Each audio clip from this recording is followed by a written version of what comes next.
سوپاس بۆ ئامادەبوونتان.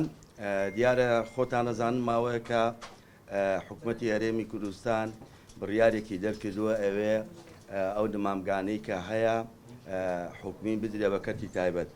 ئێمە ئیمڕۆ وەکو پارتی سەوزی کوردستان لەگەڵ چەند ڕێکخراوێکی تری بواری ژینگەیی لێرەیە ئێمە بەتونگی لەسەر ئەو بڕیارە ئەوەستینەوە کە حکوومەتی هەرێمی کوردستان بڕیاری دەرکردووە کە نمامگاکانی حکومی بدرێ بە کەتی تایبەت.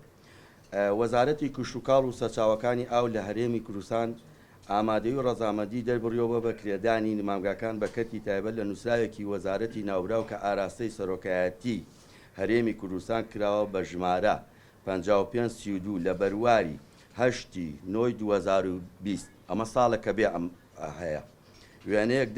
وێنەیەکی دەستی پارتی سەوزی کوردستان کەوتووە لە کۆبوونەوەی نێوانی دیوانی سەرۆکایەتی ئەنجومەنی وەزیران و وەزارەتی کوشتوکاڵ و سەرچاوەکانی ئاو بڕیاری بەکرێدانی نمامگا حکومیەکان درا بە کەتی تایبەت. ژمارەی ئەو نمامگانەی بەکرێ دەدرێن بەپێی پارێزگا و ئیدارەکانە.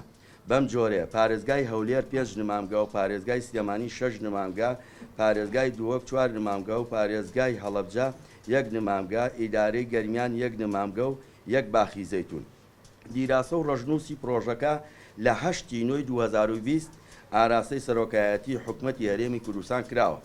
لە ئێستادا وەزارەتی کوشتوکاڵ و سەرچاوەکانی ئاو بە نووسرا و سەرجەم بەڕێوەبەرایەتیەکانی ڕاستپاردووە بۆ دروستکردنی لیژنەیەک بە مەبەستی خەمڵاندنی نمامگاکان و دواتریش بەرزکردنەوەی بۆ وەزارەتی کوشتوکاڵ و سەرچاوەکانی ئاو بە مەبەستی ڕاگەیاندن بۆ تەندەر. پارتی سەوزی کوردستان دژ بەم پرۆژە و بڕیارە سەرۆکایەتی ئەنجومەنی وەزیران و وەزارەتی کوشتوکاڵ و سەرچاوەکانی ئاو دەوەسێتەوە داوای دەست بەجێ ڕاگرتنی پرۆژەی بەکرێدانی نمامگا حکومیەکان دەکات بۆ کەتی تایبەت، چونکە باوەڕمان وایە خەڵک و ژینگە زەرمەندی یەکەمن. ئەو نمامگانەی کە لە پارێزگاکان حەزەکەم بۆ ڕای گشتی هاوڵاتیانی هەرێمی کوردستانی خۆشەویست باسکەین. ئەو نمامگانی کە دەدرێن بە کەتی تایبەت لە پارێزگای هەولێر، نمامگای جوانکاری عەنکاوە ڕووبەرەکەی 7 دوێنمە، نمامگای باغداری کۆڕێ ڕووبەرەکەی 15 دوێنمە، نمامگای باغداری هەریر ڕووبەرەکەی 50 دوێنمە، نمامگای باغداری کۆیە ڕووبەرەکەی 18 دوێنمە، نمامگای ڕەشمۆر چۆمان ڕووبەرەکەی 4 دوێنمە. ئەو نمامگانی کە دەدرێن بە کەتی تایبەت لە پارێزگای سلێمانی، ویزگەی باخی بازیان ڕووبەرەکەی 759 دوێنمە، ڕووبەری گشتی 1000 دوێنم پێشتر 241 دوێنمی دراوە بە کەتی تایبەت. نمامگای باغداری ناڵپارێز ڕووبەرەکەی 10 دوێنمە، نمامگای ئاغجەلە ڕووبەرەکەی 90 دوێنمە، نمامگای دارستان ئیبانی مقان لە چەمچەوا ڕووبەرەکەی 26 دوێنمە، نمامگای دارستانی دەربەنیخان ڕووبەرەکەی 10 دوێنمە، نمامگای باغداری کانیپانکە ڕووبەرەکەی 86 دوێنمە، ڕووبەری گشتی 290 دوێنم 86 دوێنمی دەدرێ بکرێت. پارێزگای دووهۆک، نمامگای باغداری لە ئاکرێ، نمامگای دارستانی ئاکرێ، نمامگای ماڵپات لە دووهۆک، نمامگای زاخۆ، پارێزگای هەڵەبجە، نمامگای سیروان بەشی باغداری دەدرێ بە کەتی تایبەت. ئیدارەی گەرمیان کەلار، نمامگای کفری دارستان، باخی زەیتون 3500 درەختی زەیتونی تێدایە. ئەمانە بەڕێزان کە کۆی ئەو نمامگە حکومیانەیە کە لەسەر ئاسی پارێزگاکانی هەرێمی کوردستان کە حکوومەتی هەرێمی کوردستان بڕیاری داوە بدرێ بە کەرتی تایبەت. ئێمە لە هەستکردن بە مەسئولیت لەم بارەیەوە کە ئێمە وەکو پارتی سەوزی کوردستان و ڕێکخراوە ژینگەیەکان ڕێگیری ئەەکەین لەو بڕیارە و داوا لە سەرۆکایەتی ئەنجومەنی وەزیرانەکەین بەپەلا ئەو بڕیارە هەڵوەشێنێتەوە، چونکە ئێمە پێمان وایە لە وڵاتی ئێمە خەڵک زیاتر لە ژینگە و سروشتی خۆی دوور ئەکەوێتەوە.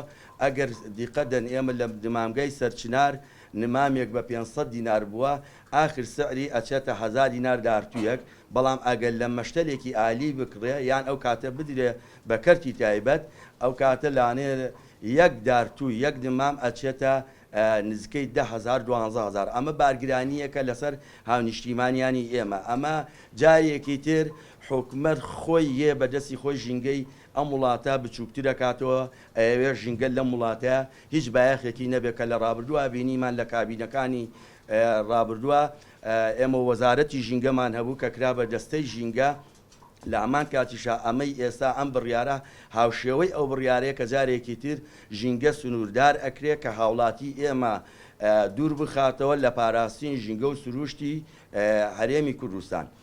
جێگای نیگەرانیە، جێگای داخە، ئەم شتانە پلانی نییە، ئەم شتانە لە حکومەتی هەرێمی کوردستان ڕاوێژکارەکان یان بڵێن ئەو خەبیرانەی کە لە بواری ژینگە یان سێکتەری کشتتوکاڵیە کار ئەکەن، ینی بەڕاستی قەراراتیان غەڵەتە، بڕیارەکانیان بڕیارێکی مەترسیدارە، چونکە ئێمە ناکرێ هەر شتێک بێ ئێمە چاو لە وڵاتانی ئەوروپا کەین و بین ئەم کەلتورەی ئەوروپا بێنینە هەرێمی کوردستان.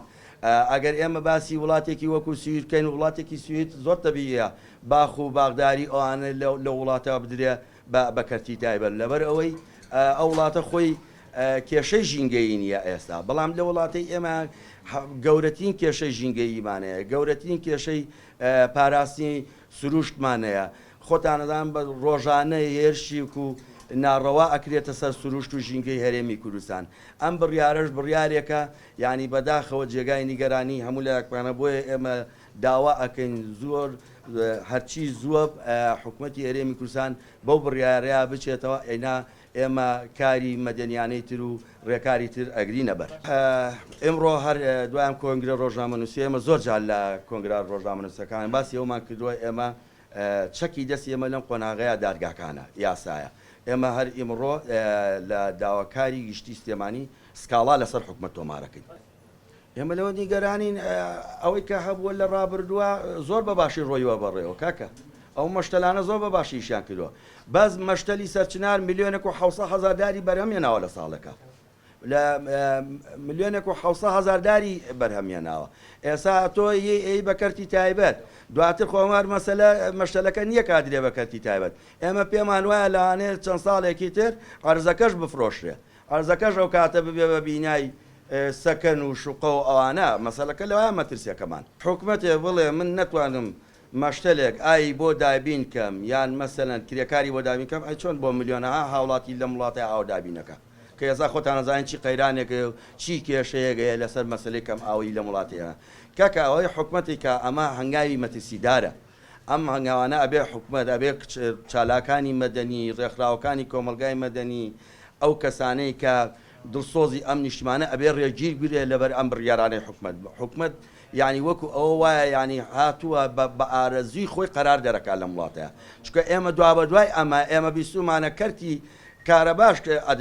کارەباش ئەدرێ بە کەرتی تایبەت. کاکە ئەمانە کێشەیە، ینی ئێستا وەزیر لەگەڵ ڕێزما بۆ وەزیری کارەبا حرمەتێکی زۆرم لێ بووی، یانی دوێنەکە هەڵێ ئەگەر هاوڵاتی پارەی کارەبانە ئێمە کارەباکەیە بڕین، ئەی تۆ باشە ئەی موچەی ئەو خەڵکە بۆ نادەی.